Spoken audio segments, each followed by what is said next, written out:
চাইতে যেতে হয়? মা পুরু ধনজন যৌবন গর্ব হরতি নিমেষাৎ কালো সর্বম। শ্লোকটা জানা আছে? জানবো না দাদা? ছোটবেলায় বাবাজি কত শ্লোক মুখস্থ করিয়েছিলেন। সময় সময় হলো আসল রাজা। তা কিন্তু ঠিক। বিয়ের 1 বছর পরেই স্ত্রী চলে গেলেন। তারপর থেকে আমি আর আমার একমাত্র মেয়ে, এই আমার সংসার। ও, জানতাম না তো।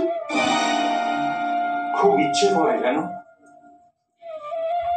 আবার যাই স্টুডিও ফ্লোরে, শুটিং করি। আবার ক্যামেরাম্যানদের কাজের হইচই, পরিচালকের মনিটর নেওয়া, টেকনিশিয়ানদের কাজের কলরব, ক্রেন, ট্রলি, সেটি কি নেশা, কি উন্মাদনা!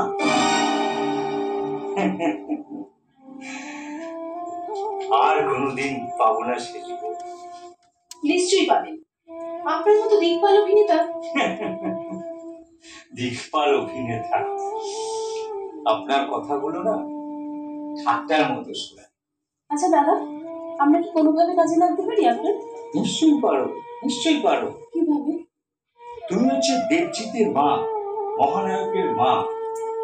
তুমি বললে দেবজিৎ আমাকে কাজ জোগাড় করে দেবেই।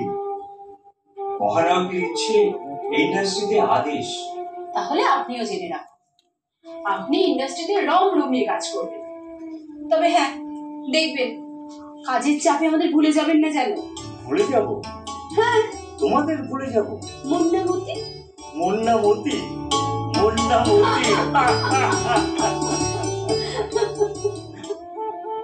জানো অহল্যা, প্রথম যখন এই ইন্ডাস্ট্রিতে আসি তখন সবকিছু এত ভালো লাগতো।